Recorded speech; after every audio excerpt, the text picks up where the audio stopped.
بہت بڑے درویش گزرے، عالم بھی تھے، صوفی بھی تھے، درویش بھی تھے، حدیث کے بہت بڑے استاد بھی تھے، اور جو صوفیاء سابقون الاولون ہوئے ان میں آپ کا نام ہے۔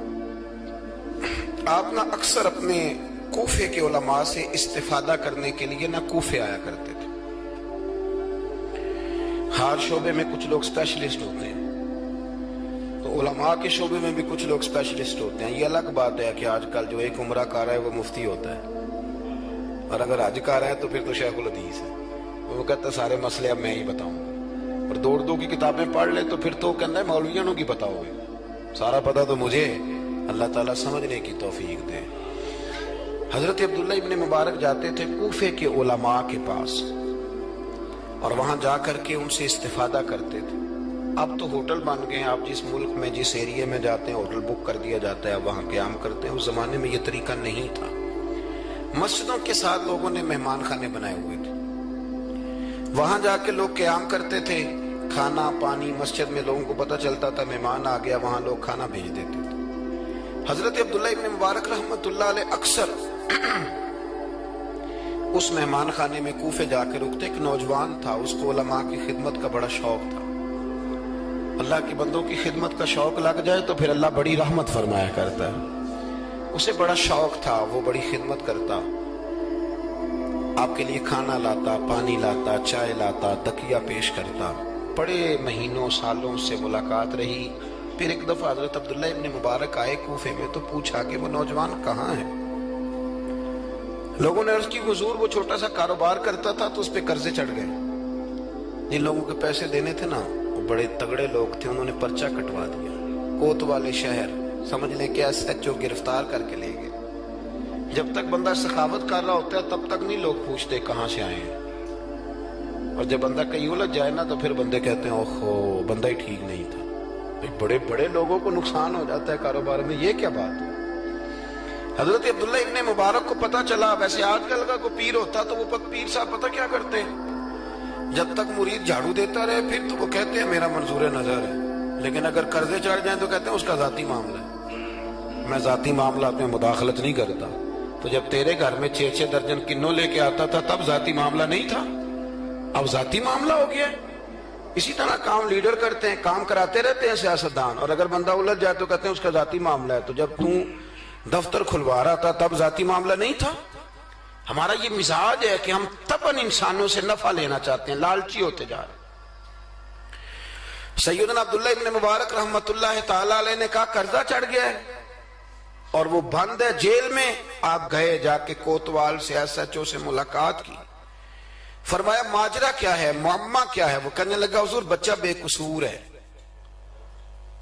بیچارہ کام کرتا تھا تو اچانک نقصانات ہوئے تو ہوتے ہی گئے۔ انسان جب کامیاب ہوتا ہے تو مٹی کو بھی ہاتھ لگائے تو سونا ہو جاتی، اور جب ناکام ہوتا ہے تو ایسا پھسلتا ہے کہ پھر کسی جگہ اس کا ہاتھ نہیں پڑتا۔ وہ الجھ گیا، حضرت ہی الجھتے الجھتے قرضے چڑھ گئے، اور حضرت صاحب جس پارٹی کے پیسے دینے ہیں وہ بڑی سخت ہے، وہ کہتی ہے کہ ہم نہیں چھوڑیں گے۔ حضرت عبداللہ ابن مبارک رحمت اللہ تعالیٰ علیہ فرمانے لگے پیسے کتنے؟ کہنے لگا 50,000 دینار، آپ سمجھ لیں کہ 5 کروڑ روپیہ۔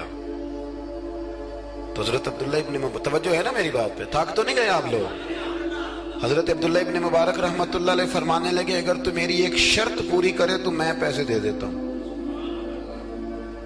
میری طرف دیکھیں، کہانی تو نہیں نہ سنا رہا میں، آپ ذرا غور تو کریں کیا کہہ رہا ہوں۔ یعنی 50,000 دینار۔ فون بند کر دیتے ہیں لوگ اگر آپ کو پیسوں کی ضرورت پڑ جائے تو، لوگ فون بند کر لیتے ہیں۔ ویسے کہتے ہیں چودھری کو حکم ہوا تو دسی، اور جب وہ بتا دے پھر چھٹی۔ 50,000 دینار۔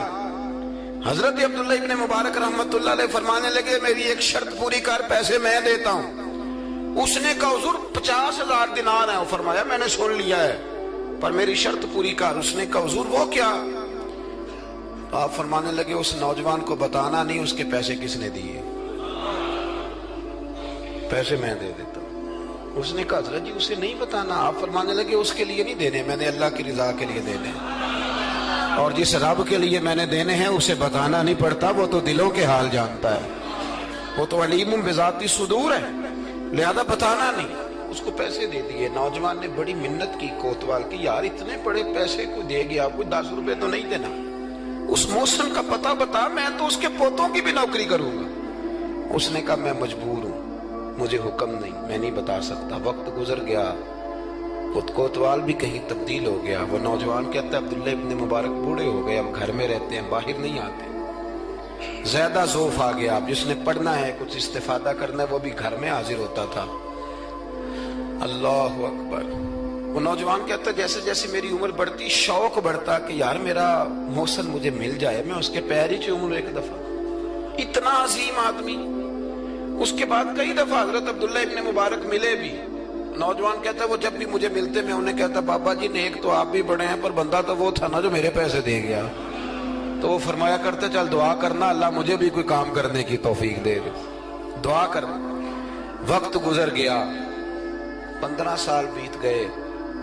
ایک دن وہ کوتوال کہیں رستے میں مل گیا تو اس نوجوان نے نا سر سے پگڑی اتار کے پیروں میں رکھ دی. کہنے لگا تجھے اللہ رسول کا واسطہ, میں کہیں شکریہ ادا کرنے سے پہلے ماری نہ جاؤں, میرے محسن کا پتہ تو بتا دے, ایک دفعہ بتا وہ کون ہے. وہ کوتوال کہنے لگا تو نے قسم ہی بڑی دے دی ہے, تجھے واقعی نہیں پتا وہ کون ہے, تو نہیں جانتا. کہا نہیں. کہنے لگا روز تو ان کی بغل میں بیٹھا ہوتا تھا, بعد میں بھی کئی دفعہ اکٹھے دیکھا. کہا کیا مطلب؟ کہنے لگے حضرت عبداللہ ابن مبارک. وہ نوجوان کہتا ہے میں اتنا تیز دوڑا کہ پگڑی گر گئی, جوتے ٹوٹ گئے, پیروں میں زخم ہو گئے, پر میں بھاگا کہ میں شکریہ ادا کروں. میری اجرت میری محنت سے زیادہ کیوں ہے, میرے محسن تیرے احسان سے ڈر لگتا ہے. کہتے دوڑا گیا, لیکن قربان جاؤں جب عبداللہ ابن مبارک کے گھر کے باہر پہنچا تو رش لگا ہوا تھا. میں نے لوگوں سے پوچھا کیا ہوا, تو کہنے لگے 2 گھنٹے گزرے عبداللہ ابن مبارک انتقال کر گئے. یہ ابھی 2 گھنٹے گزرے. ابھی بے قدراں کچھ قدر نہ جاتی, کیتی خوب تسلی ہو, دنیا دار پجاری زر دے, کتیاں دے گل ٹلی ہو, بک بک روشن اکھیاں تکیو ویکھ حویلی کلی ہو, تے کوچ نصیر اساں جدوں کیتی پہ جانی تھر تھلی ہو. دنیا جمع ہو گئی, لوگ رو رہے ہیں. وہ نوجوان کہتا ہے کہ میں اندر داخل ہوا تو سفید کفن میں میں نے نورانی چہرے والا بابا لیٹے ہوئے دیکھا, اور میں نے پھر اپنی داڑھی ان کے پیروں میں رکھی, اور میں نے کہا بابا آپ نے تہجدیں کتنی پڑھی آپ جانے اور آپ کا رب جانے, قرآن کتنے ختم کی آپ جانے اور اللہ جانے, کتنے لوگوں کو علم حدیث دیا آپ جانے اور آپ کا رب جانے, پر جو آپ نے میرے ساتھ کیا ہے نا, مجھے امید ہے اس ایک نیکی کی برکت سے ہی رب آپ کو جنت عطا کر دے. یارو کوئی کام کرنا بھی تو اسے دکھا لینا, اس پر اس قدر زیادہ تشریف رکھیں جی, اللہ خوش رکھے آپ کو. میں تو خدمت تھوڑی کرانے آیا ہوں, اللہ آپ کو بہت ساری عزتوں سے نواز. میری خدمت اتنی ہے کہ آپ میری کوئی ایک بات سمجھ جائیں, اللہ آپ کو جزائے خیر دے. عزیز دوست, اگر مزاج میں خلوص ہو, ایک دیکھیں نا, بیوی کو آپ سارا خرچہ دیں, اس کی ہر بات مانے, لیکن اسے پتہ چل جائے کہ میرے ساتھ مخلص نہیں, کہیں اور بھی اس کی نظر ہے تو گھر بستا ہے. اور اگر خامن کو پتہ چل جائے کہ کپڑے بھی وقت پہ دھو کے دیتی ہے, روٹی بھی ٹائم پہ پکاتی ہے, لیکن میرے ساتھ مخلص نہیں, تو گھر چلتا ہے. اخلاص نہ ہو تو گھر نہیں چلتا, تو پورا دین کیسے چلے گا. لیکن لوگ دکھاتے پھرتے ہیں, اپنا آپ بتاتے پھرتے ہیں, الجھ گئے ہیں. کیا ضرورت ہے ان چیزوں کی؟ اگر آپ کے اندر خوشبو ہے تو خوشبو کو تھوڑی ضرورت ہے کہ وہ بتائے کہ میں خوشبو ہوں. خوشبو بتایا نہیں کرتی, خوشبو آیا کرتی ہے. خوشبو بولیے آیا کرتی. امام زین العابدین, بس بات سمیٹنے لگا ہوں, امام زین العابدین حضرت امام حسین کے کربلا میں بچنے والے اکیلے شہزادے, نواس رسول, جگر گوشہ بطول, حضرت سیدنا امام زین العابدین بیمار کربلا رضی اللہ تعالیٰ. امام زین العابدین نا, ان کا وصال ہوا تو جب ان کو غسل دیا جانے لگا تو ان کی پشت پر موٹے موٹے نشان تھے. لوگوں نے آپ کے صاحبزادے سے کہا یہ نشان کس بات کے ہیں, تو صاحبزادے رو پڑے. فرمانے لگے میرے ابا جی نا رات کو اناج کی بوریاں اپنی پشت پہ رکھ کے غریبوں کے گھروں میں پہنچا کے آیا کرتے. تب لوگوں میں تجسس پیدا ہوا کہ صاحبزادے آپ کہاں رہتے تھے, تو فرمانے لگے میں کئی دفعہ عرض کرتا تھا کہ مجھے دے دیں، میں دے آتا ہوں، تو فرمایا کرتے تھے پتر اگر تمہیں دوں گا تو پھر اس غریب کا نام بھی بتانا پڑے گا، پھر اس غریب کا نام بھی بتانا پڑے گا، تو میں اسے رسوا نہیں کر سکتا، میرا اس کا اور میرے اللہ کا راز ہے۔ یار کوئی تو نیکی ہو جو چھپی۔ ہمارے ہاں لوگ کہتے ہیں جی پہلے پتہ کرانا ہے بندہ مستحق ہے کہ نہیں، ہے نا جی۔